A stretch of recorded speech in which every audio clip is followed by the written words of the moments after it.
चला तर मग आज आपण कारलं फ्राय करूया।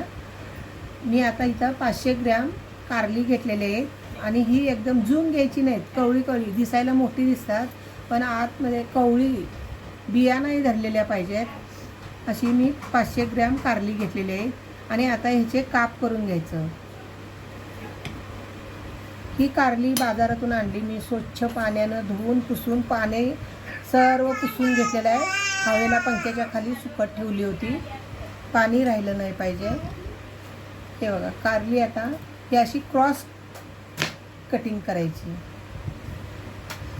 जास्त जाड नाही जास्त पातळ नाही।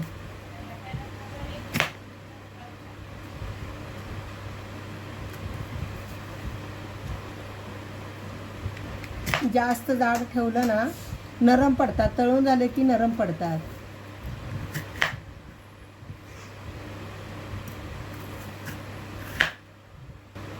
हे बघा ह्याची जाडी बघा, ह्या जाडीप्रमाणे अशा ह्या काप करून घ्यायच्या। याच पद्धतीनं आता सर्व कारलं कटिंग करून घेऊ आपण आता अशा चकत्या काढून। हे बघा आता आपण हे काप करून घेतलेलं आहे। आता ह्याला सगळं मसाला लावण्यासाठी जरा रुंदट असं भांडं घ्यायचं। माझ्याकडे हे आता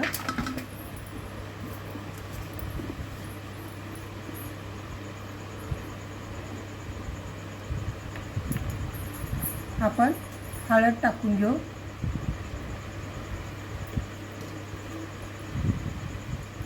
हळद अर्धा चमचा टाकला आहे। तुमच्या आवडीप्रमाणे काही मसाले असेल ना ते तुमच्या आवडीप्रमाणे टाकू शकताय। तिखट तुमच्या आवडीप्रमाणे टाका।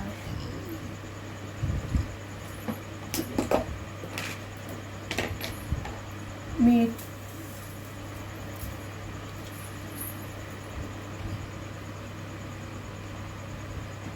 धना पावडर 1 चमचा, जीरा पावडर,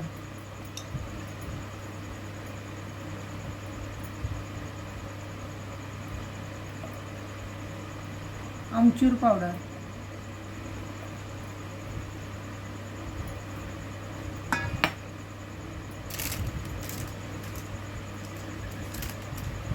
चाट मसाला आवडीप्रमाणे तुमच्या टाका। चटपटीत जरा छानपैकी लागतं। अद्रक लसूणची पेस्ट,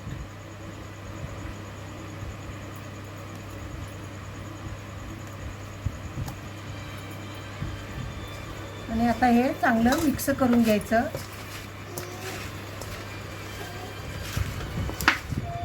हे मसाले सगळे बघा, हळद सगळं मसाला आपण टाकलेत ना चांगले मिक्स झालं पाहिजे।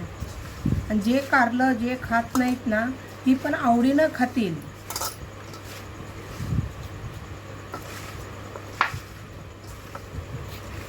सगळे चटपटीत मसाले टाकलेले आहेत। ह्याच्या अगोदर पण मी फ्राय केलेलं कारलं टाकलेलं आहे, ते वेगळ्या पद्धतीनं टाकलेलं आहे। आणि आता हे पण आता वेगळ्या पद्धतीनं बनवते।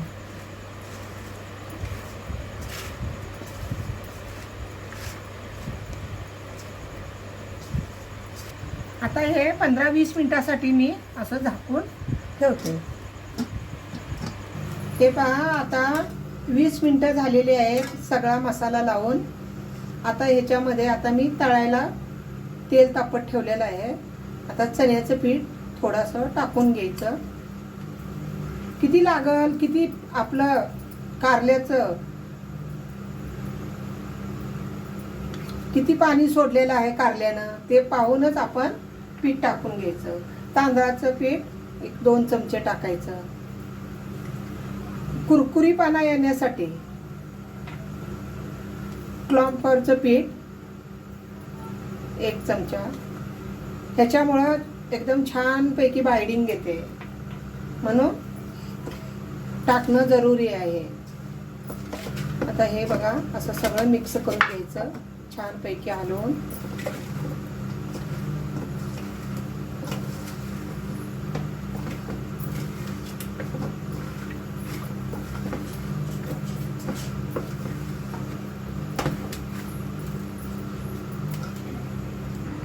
चला आपण आता एक एक काप ना सुटक सुटक असे टाकून सोडून घ्यायचे तेलामध्ये.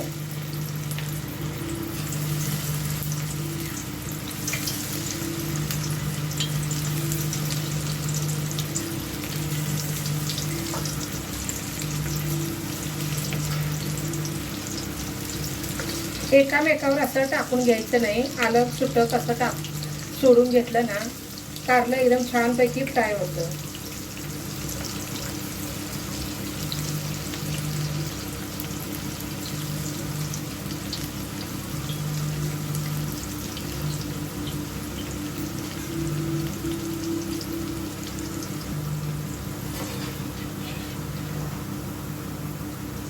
हे बघा एक साईडनं असं छानपैकी बुडबुड यायचं बंद झाले ना मग दुसरी साईड अशी पलटी करून घ्यायची. जोपर्यंत आपले हे बुडबुड यायचे बंद होत नाही तोपर्यंत आपण कारलं फ्राय झालं असं समजायचं नाही.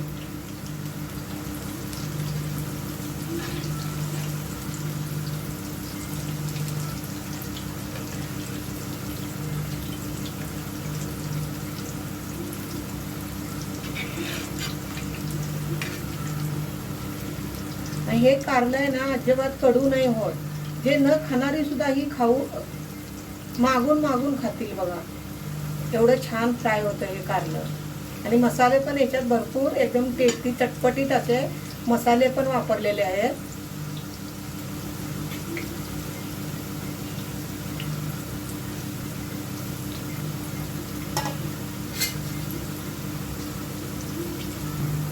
आता बघा कसे तेलाला बुडबुडे याचे कमी झालेले आहेत. याचा अर्थ की आता आपलं कारलं ना चांगलं एकदम कुरकुरीत झालेलं आहे.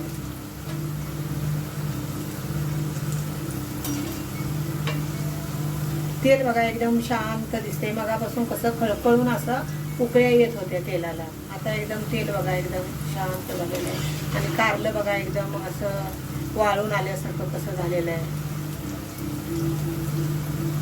मंद आचेवरच थोडा गॅस बारीक करूनच फ्राय करून घ्यायचं. नाहीतर गॅस फास्ट ठेवला ना कारलं तळते वेळी टाकल्या पण करपतं.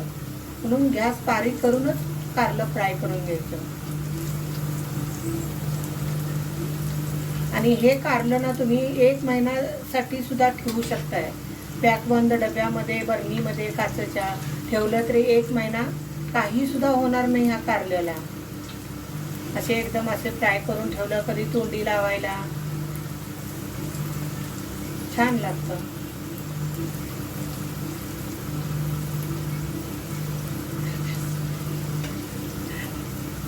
हे बघा आता आपलं कारलं फ्राय झालेलं आहे. आता असं हे तेल गाळायसाठी असं काढून घ्यायचं.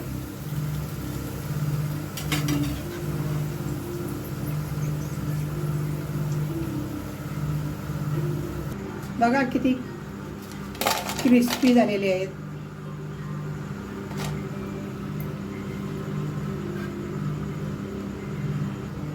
चला तर आता याच पद्धतीनं सर्व आपण हे काप हे करून घेऊ फ्राय करून.